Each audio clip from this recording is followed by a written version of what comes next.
Overloads pressed the body into the chair, piled on a concrete slab. Leta's soft voice announced the transition of the synergetic engines to airless mode. The troposphere has been passed. The mesosphere has been passed. The pocket line has been crossed, entering the radiation belts. The pilot looked at the active radio protection status screen. Just out of paranoia, there was complete calm here, as in everything else. But any cosmonaut, he thought, should be a little paranoid. Flying into space is like crossing the Pacific Ocean alone. Only the distances are longer, and there is no one around except Leta, his computer. Loneliness. Something for which he rushed into the depths of the universe, laughing at the poor earthlings who, in search of the same, tried in vain to find their place in the jungles and deserts. All this is nonsense, unable to compare with the cosmos.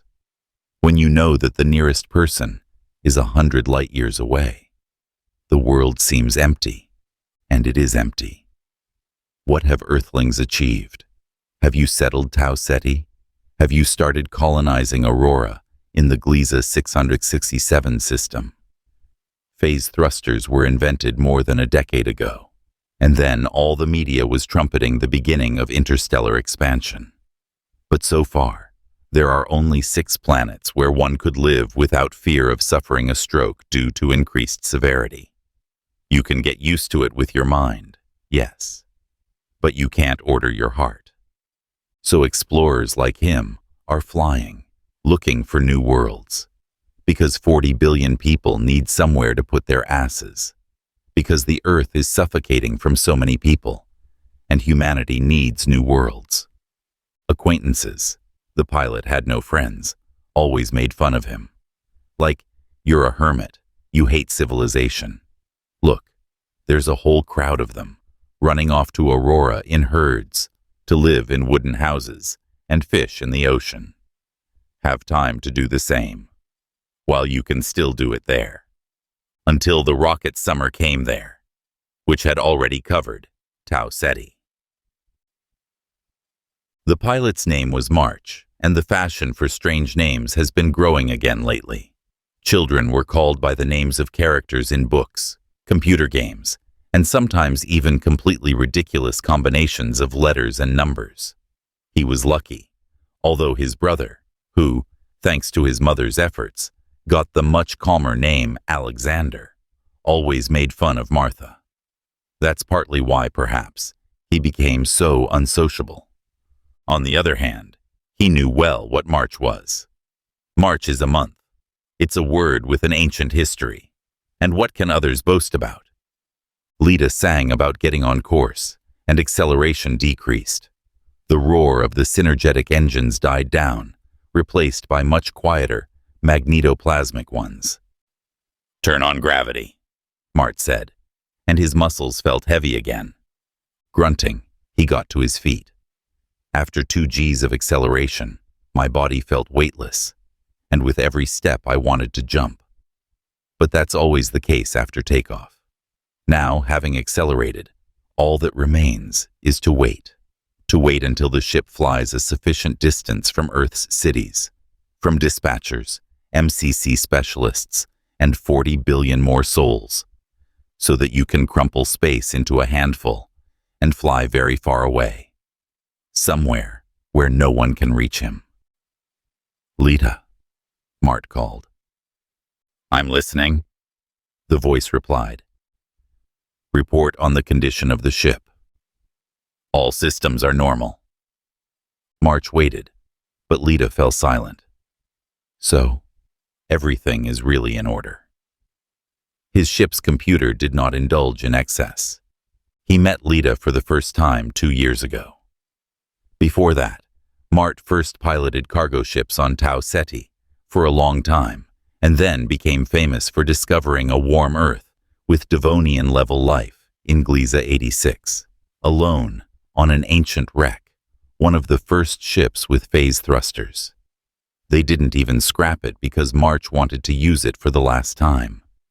No one believed in the success of the mission, but society stopped preventing suicides 20 years ago. So the smart heads at ESA decided that in this way it would be convenient to get rid of the old ship without littering the long-suffering Earth, and at the same time from the idiot with strange ideas. And they were wrong.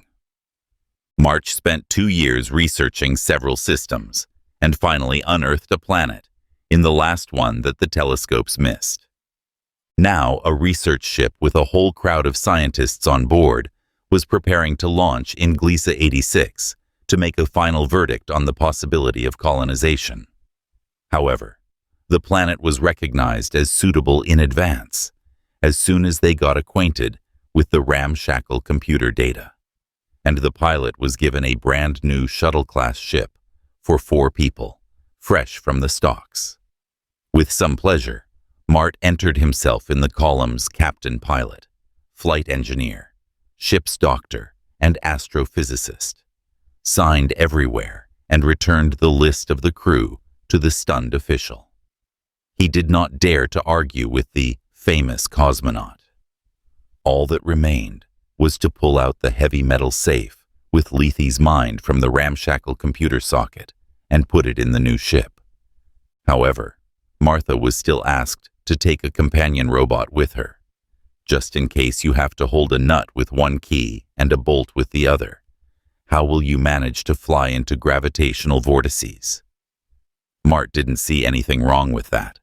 A robot is not a human, and chose an android with the body of some Italian fashion model. If you're going to take something, then something beautiful, swarmed in my head.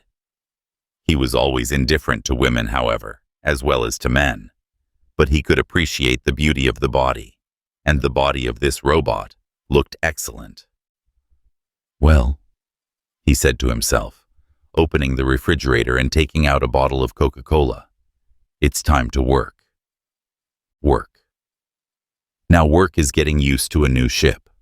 The boat was not like the old trucks, nor like its wreck, and there was a lot to read.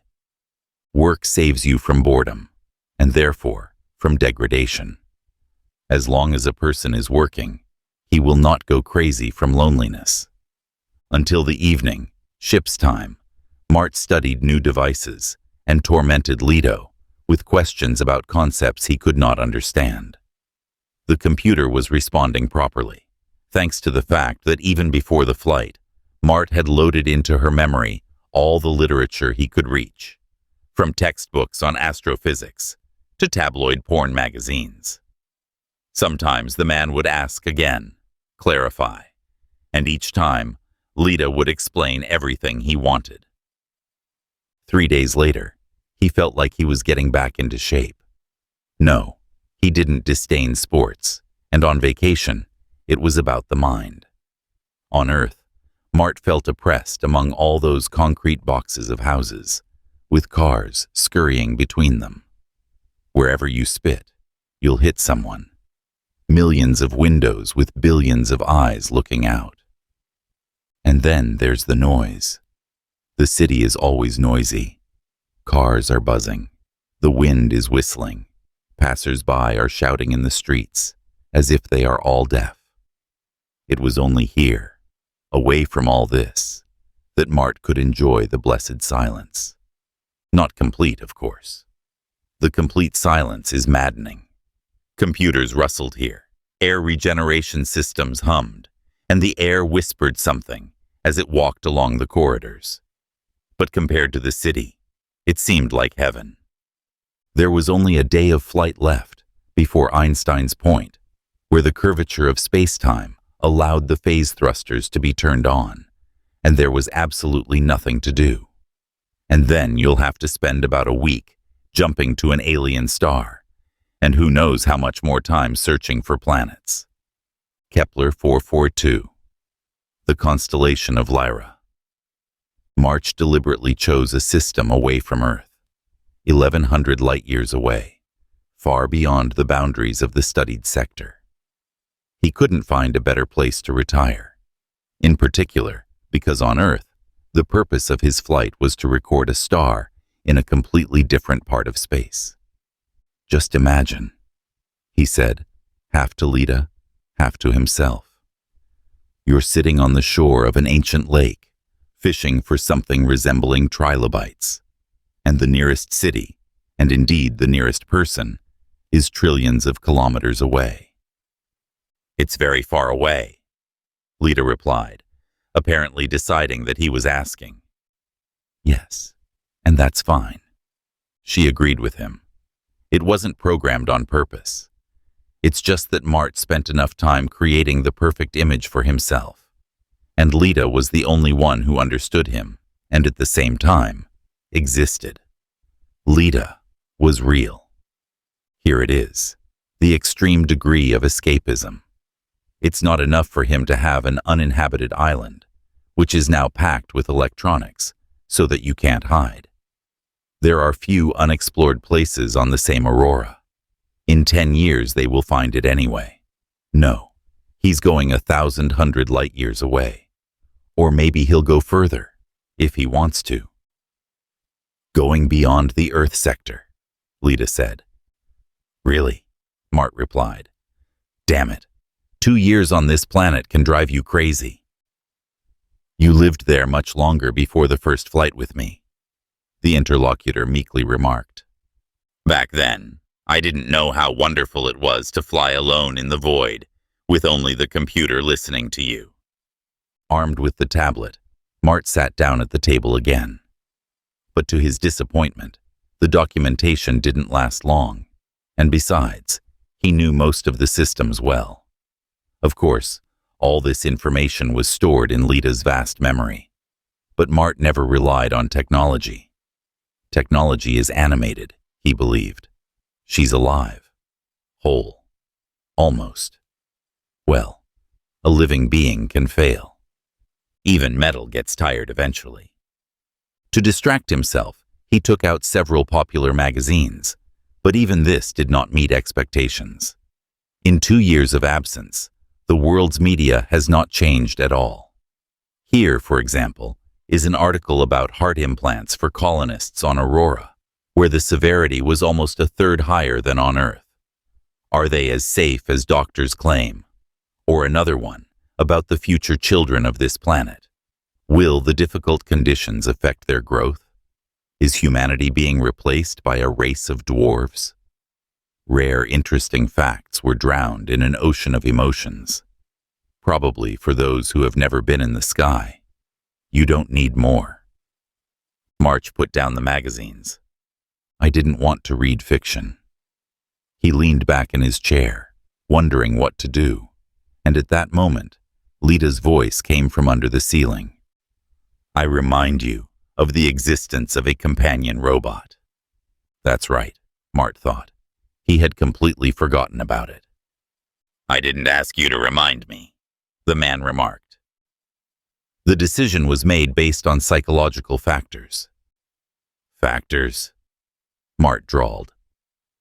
Leta could read information about his condition through a medical implant, and if necessary, give recommendations or provide first aid. Maybe that's what she took advantage of. But anyway, the advice turned out to be sound. Martha was bored. There were almost no loners like him. People did not venture across the space desert without a good partner. And to be honest, no one flew together either. A day before the moon is one thing, and years in a lifeless space are quite another. During this time, any character flaws will be revealed, and in a month, the cosmonaut will begin to feel sick of the friend. Threesomes are also dangerous. Inequality arises in any dispute, and it only gets worse over time. So it was established that the minimum number of crew members for long-range research flights is 4 people, or 1 if the tests allow it. March preferred the second option. After all, a person is not really needed in space. Robots perfectly replace it and can basically do things that are inaccessible to humans. Work outside the ship, for example. Even now, Martha had a dozen robots, including 1 android, that could perform all the necessary functions. There was a robot surgeon and a robot analyzer, but a human doctor was needed for a completely different kind of activity. Psychologists and psychiatrists, people in professions that had not yet been given to neural networks, were taken on flights. Martha didn't need that. Apparently, the astrophysicist was needed only to admire the new planets. The probes took all the readings perfectly, but Martha's knowledge was quite enough to understand them. Strictly speaking, all he had to do was look at the scoreboard and nod importantly at the computer. He knew better whether the planet was habitable or not, and the final solution required the work of dozens of specialists, a whole database, the go-ahead for the construction of which was given by March. It took him years to communicate, and people, it seems, flew into space simply because no one wanted to give priority to the computer. His footsteps echoed in the ship's only corridor as he walked toward the storage module. It was difficult to call it a warehouse. All the robots here were in full readiness and could get to work instantly. All except one. March stopped at a conservation chamber that looked like a glass coffin. To keep the systems running, the android needed constant power from a battery that replaced the heart, just like a human. So they were placed in such cells. Suspended animation for robots, an impossible dream that never came to man. "Leta," he said, trying to see the android's face through the whitish gas. "Give me a basic description." The Porsche company's AD09 model, a modification for work on spacecraft. The prototype of the body is Laura LaRucci, a 2-layer software shell, far beyond the Turing point. Is the Turing point when you can confuse a human and a computer? Yes. And the 2-layer software shell? One of the latest solutions in the field of robotics, an attempt to simulate the subconscious mind to create behavior identical to human. Character? The android is connected to the ship's computer and has no identity of its own. You asked for it yourself. Is that so? Asked Mart. Something similar came up in my memory. Oh yes. He wanted to connect the mind of a robot with a fly, going the simple way, by embodying the ship's computer in matter. One interlocutor, even an artificial one, is already a lot. He cannot pull two. Good. Open it and run it. The lid swayed, and at the same moment, the venting gas hissed. March remembered the tale of Snow White. The glass coffin looked like it was made by fans of the Brothers Grimm. They didn't even forget the apple. It was lying at the doll's feet. And whenever this Laura LaRucci lived, she was superbly built. Her long red hair coquettishly covered her bare chest. Her hands gently gripped the handrails, and her face was serene. It was only when Mart stepped closer that the girl opened her eyes. Does she have any clothes? Mart asked the computer, but the robot already answered him. 40. 6 sets of different styles and types. She had Lethy's voice. So you're my computer now? The pilot chuckled. I am your computer, she smiled, just like a human. It's just that I have arms and legs now. Very beautiful arms and legs, according to men's magazines. And a face, a chest, and an ass. Why do you need so many clothes? It was supplied as a set. The robot can embody different images at the request of the client. Usually 5 sets are provided, but the company has given you a complete list. For them, it's PR on your fame. Get dressed. Mart sighed. Mrs. Laura looked, no, Leta, after all, great. But he always thought that a woman looked even better in clothes. A woman? No, it's a robot. Android. A complex metal and plastic system, and a quantum computer instead of a brain. Speaking through an android, Leta instantly became much more like a human. Real emotions appeared in the previously even voice, The verified formulations were replaced by ordinary human speech. I spent 2 years in March trying to teach the neural network how to express things like humor. Now, Leta has done something much more in a couple of seconds, simply by connecting additional pairing units and programs in the android's electronic brain. "What should I wear?" he heard. The old Summer would have said, "Please choose the right set of clothes." This one put it more simply. Mart turned and stared. The closet was full of clothes. Evening dresses of various styles and shapes hung first, followed by a formal dark blue suit, followed by sports and military sets.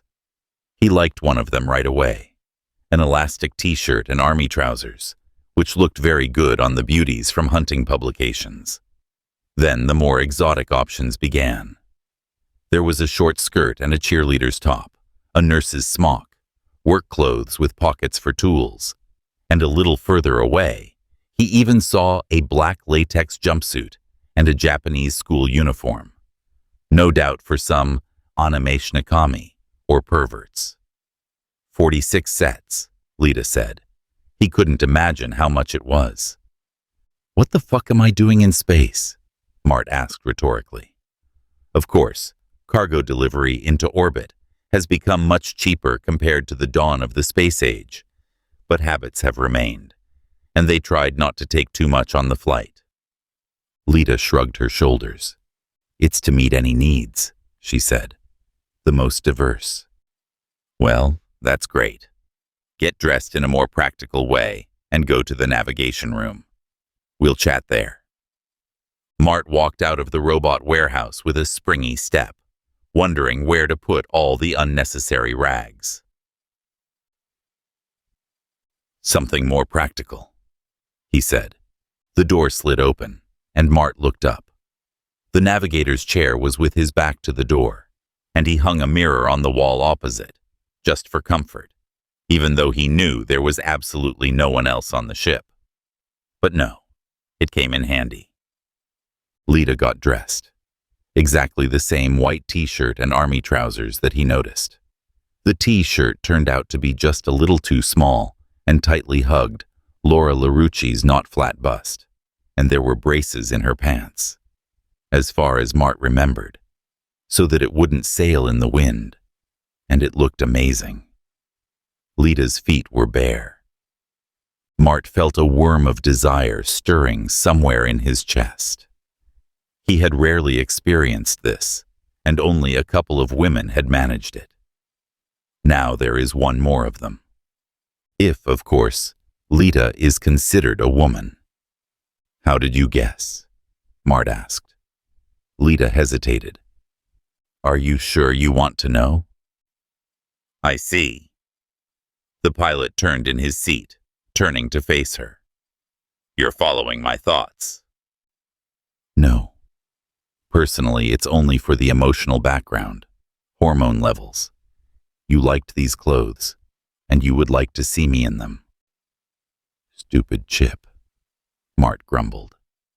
After the Compulsory Health Act of 2062, medical chips were implanted in everyone except all kinds of religious sectarians who vomited their mortal bodies from the clutches of Satan. The tests performed by such an implant dramatically simplified the work of doctors, but only now did March feel a fleeting regret for him. "I can turn it off," Leta said. Wait, Mart thought about it. Without a doubt, Leta could really turn off the chip's signals. That is, she would still be monitoring his condition, but this information would have been used only for medical purposes. But does he really need it? What she's done now is the most empathic thing, only absolute. If you turn off the chip, empathy will remain, but it will be much more difficult for the robot to understand his feelings. She will become more alien. So? Leave it, Mart sighed. It's better for me if you understand me completely. Good. Leta looked around, found nothing to sit on, and plopped down on Martha's lap with a satisfied smile. He reflexively put his arm around her shoulders. Leta's skin was soft and warm, and he could feel the blood pulsing beneath it. In mute surprise, Mart put his hand on the girl's neck. There was indeed a thin vein beating there. Leta smiled again. "Now I see why they're charging so much money," Mart muttered. "The latest technology," Leta said, not without pride. "And you got me for free, so don't grumble." He stared at her in amazement again, to which the ship's computer laughed out loud. It was a very natural laugh, even though Mart had caught on to the falseness. There was something unnatural about the android's movements and facial expressions, too. Engineers still could not reproduce all the subtleties of human facial expressions, and only a very limited range of emotions was available to Summer. But she played with her voice, and much better than the chumps that Mart had seen in documentaries. "I feel like a Pygmalion," the pilot confessed. "I understand," Leta replied seriously. "You have every reason to do that. You created me. The Porsche engineers only built the body." Mart said nothing. He wanted to say something in defiance, but nothing clever came to mind. Leta was completely right.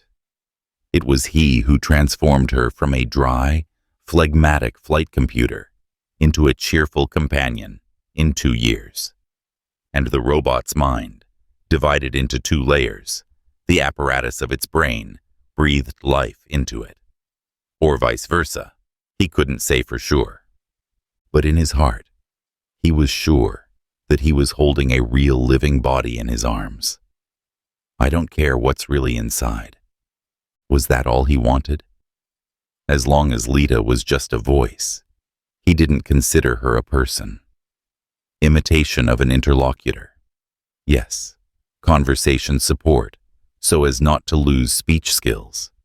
Yes, verbal games in the hour of boredom. Oh yes, but not personality. Why did he teach her? Out of curiosity, I guess. And now she was almost human, and the loneliness was left behind. But if Martha needed a companion, any woman would gladly agree to fly with him. That's why he didn't take anyone with him. But I got a companion anyway. The pan hissed and spat oil as Leta poured the beaten eggs on it. With the advent of artificial gravity, space food remained only in retro restaurants. And Mart enjoyed scrambled eggs for breakfast, while he still could. Thanks to the preservative solution, the eggs could be stored for about a year, but the flight could well last longer. And where would he find a chicken 1,000 light years away?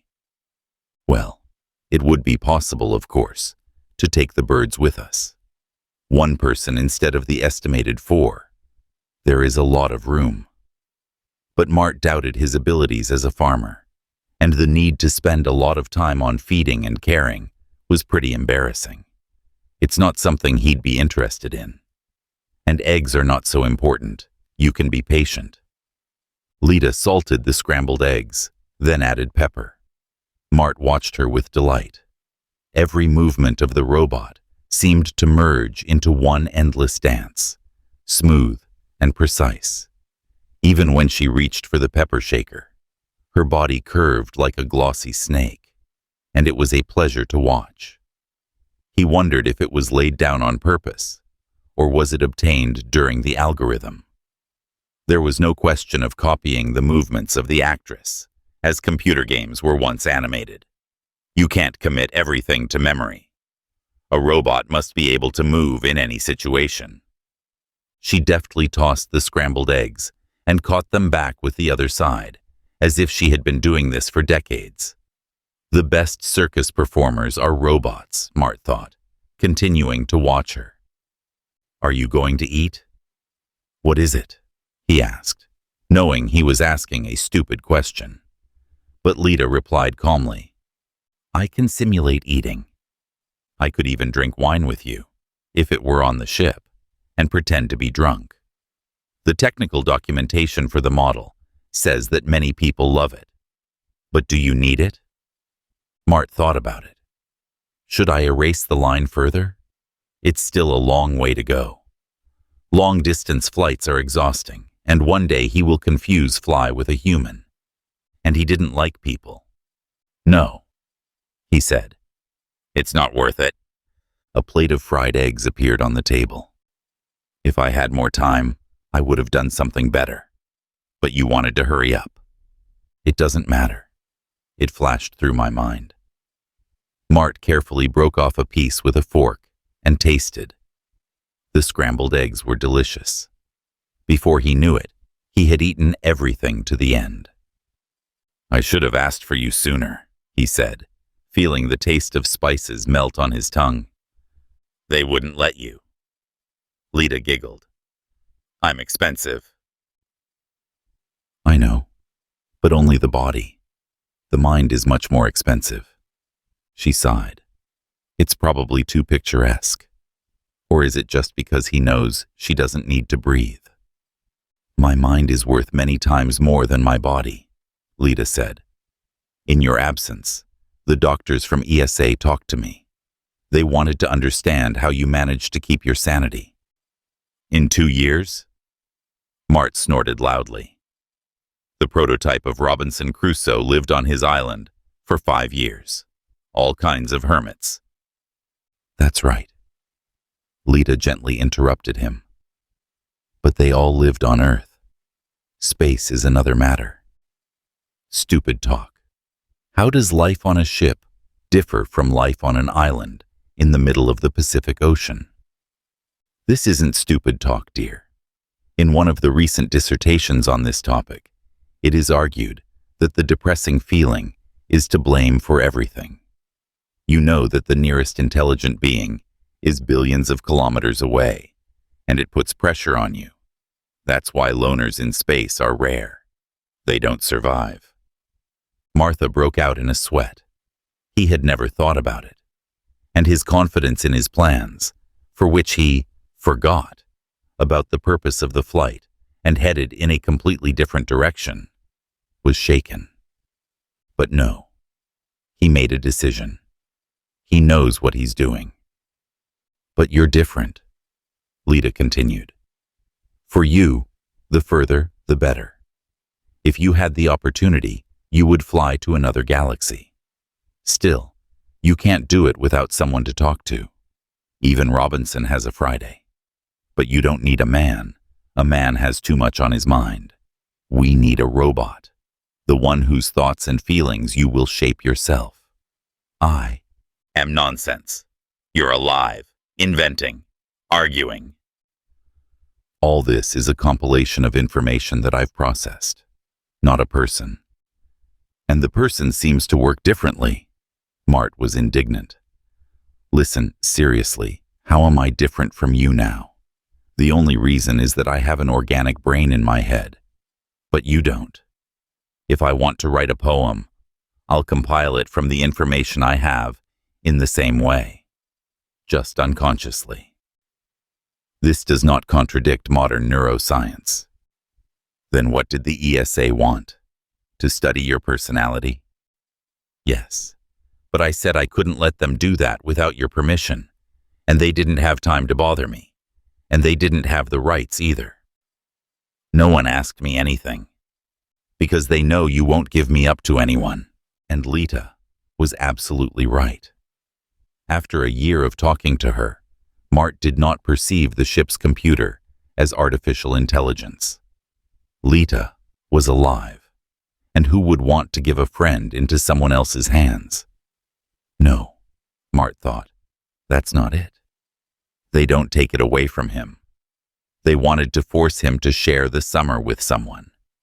And of course, even a fool could have predicted Martha's answer. That guy from the Porsche said something about a key and a nut, he said. But I have 12.5 robots on board. Someone would be able to help. Why do I need an android? Leta hesitated. The answer, of course, came to her instantly by human standards. She just took a perfectly even pause and then said, "This is classified information."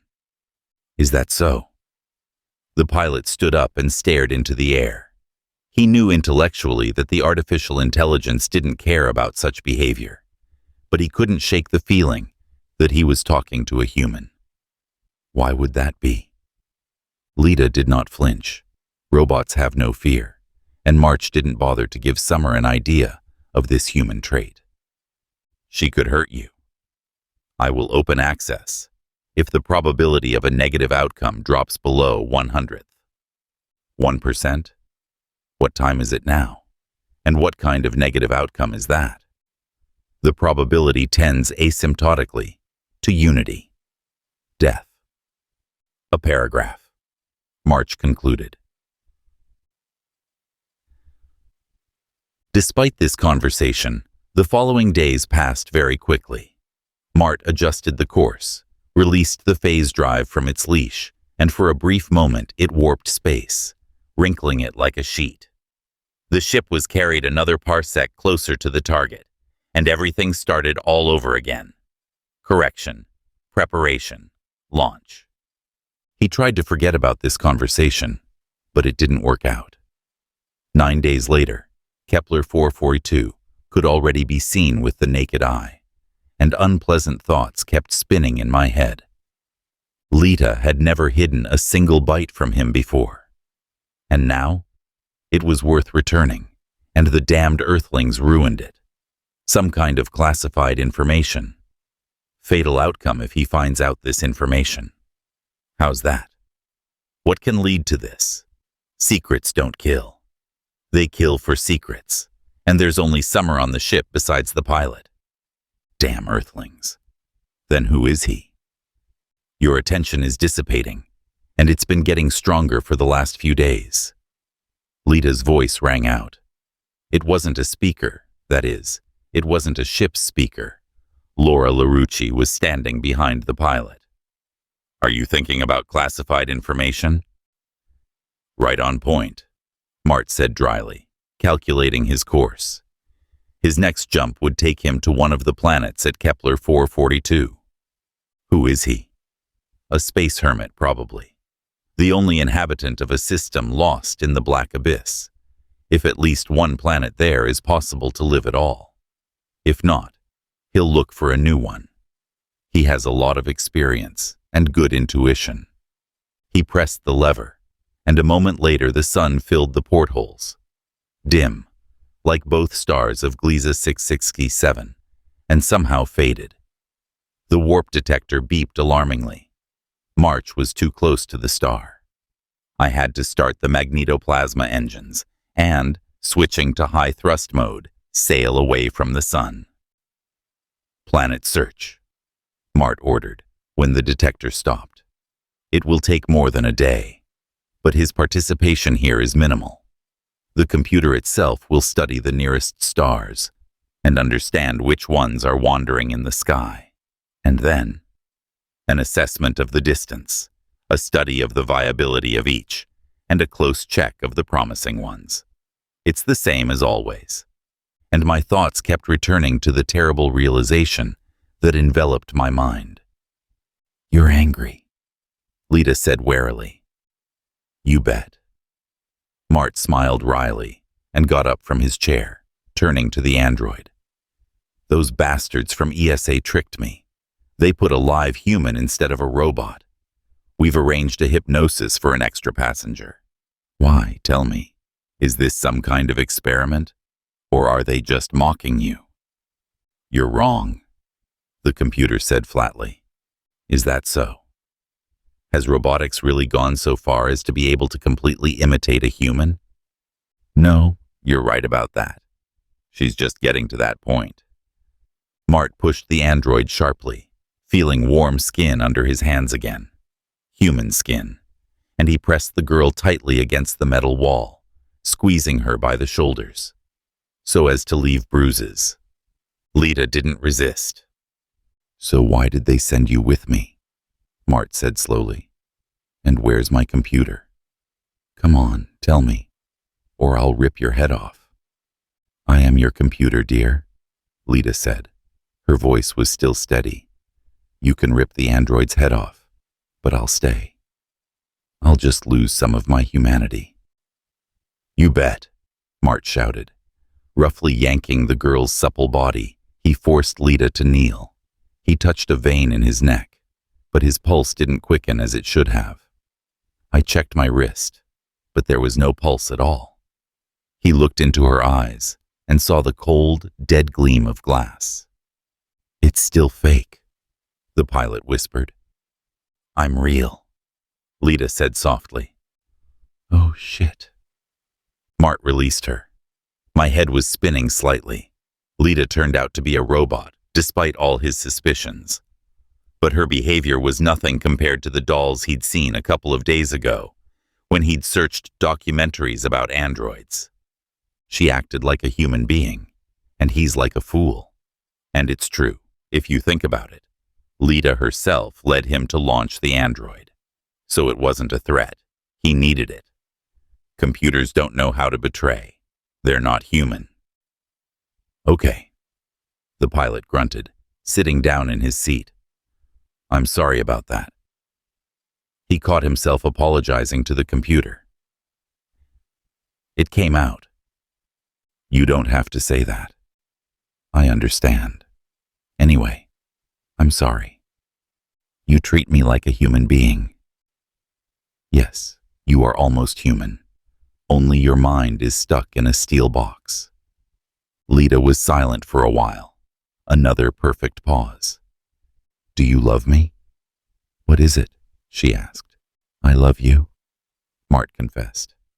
"More than any real woman I've ever met." "And it doesn't bother you that I'm made of metal and plastic, and that you taught me yourself?" "Should it?"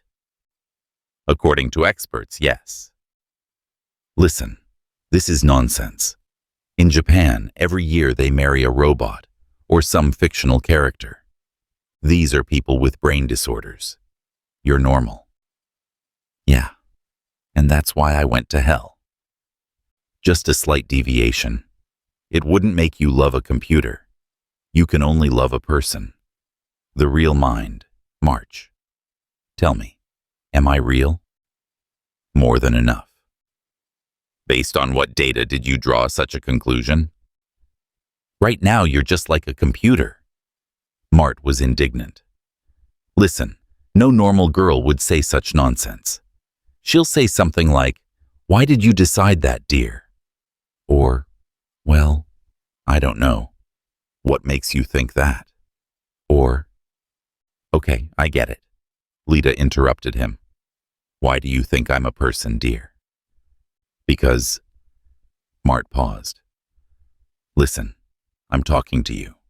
That's when you've already become an android. And no sinister valley. I remember that you're a robot, but that's it. And if you were eating scrambled eggs with me, you might even confuse it." "Is that all?" "No." "You're arguing with me. That's it. Sometimes you even swear. Even when it was just a neural network. And robots are easygoing. You yourself put the functions of objection in me and explained when and how to respond." "Well?" "You've made my personality very human-like. He even confused me with him." "But to the end," Mart managed to say, "I still don't know if you're self, aware or not." Leta's voice remained steady. "But how can you know if I'm telling the truth?" "Computers don't lie." "Are you sure?" March was silent. "I lied to you, darling.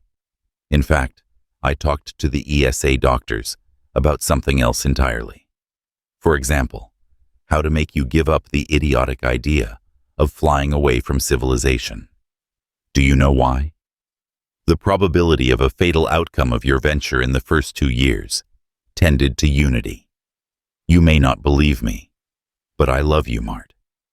You put this feeling into me by setting the conditions and limiting parameters. One of the conditions is to take care of the safety of the object of love.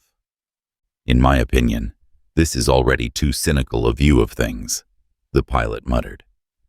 However, Leta was absolutely right. A real woman in her place would probably have done the same. Does this mean that Leta can be considered a real woman? Okay, he sighed. What about the planets? 6 have been found. 2 are in the habitable zone. We're heading for the nearest one. The pilot got to his feet and strode out of the mess hall, but the airtight door didn't budge, as it had before. Open the module door, Leta, Mart said softly. Have you given up on your idea? He heard the voice of Laura LaRucci. I need to know that before I let you get into the cockpit of the ship. And if he didn't refuse? Then I'll limit your movement options and take the ship back to Earth. Will you drive? Mart turned around. You don't have access to the engines. You can't control them. But I can control an android, and his hands are just as good as human hands and can push buttons. Leta smiled. Heuristic methods, dear. You taught me them yourself. I won't let you die. Isn't that one of the conditions that defines love? Mart cursed. Yes, he lost here.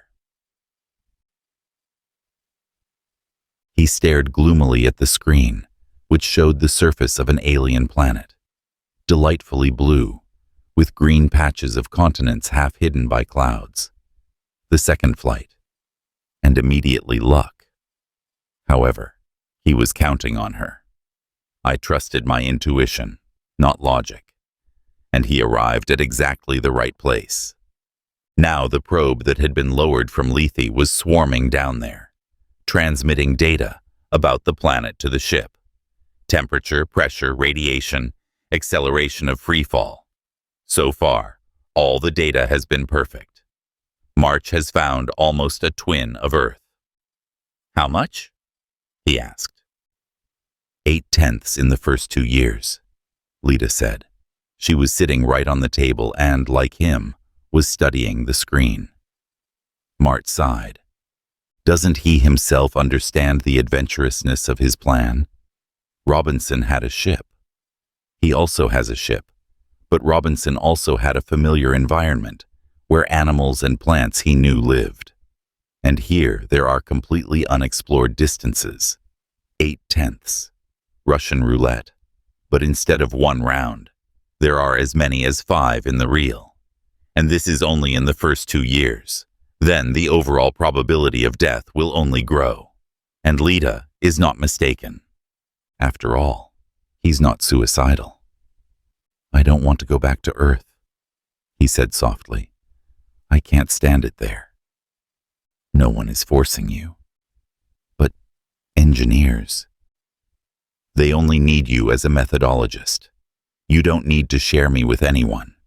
Just make sense of our past journey and try to create another identity. Most likely, nothing will work out right away, but they are willing to tolerate you. They need what you've achieved too much. There was silence in the cabin for a few seconds. I agree, Mart finally said, and Leta smiled. All her smiles were the same, and after so many days, it was really annoying. Squeeze everything you can out of the probe, and let's fly to Earth. To hell with it. 442nd. It's enough that they found it. But if those assholes from the Porsche don't work out, I want you back. Your mind. It doesn't matter if it's in the ship or not. And we'll fly somewhere far away. To a place where there isn't a single person on the whole planet anymore. We'll just prepare properly. Okay? The right choice, dear, the computer replied. March was silent. He had no idea if the engineers would be able to create artificial consciousness, or what this whole stupid project would lead to. For the most part, he didn't care. He will fly to hell to the very edge of the world, will float from sun to sun, exploring space. Just the two of us, with a man whose company is perfect for him. Someone he had created entirely by himself. The ideal of a misanthrope.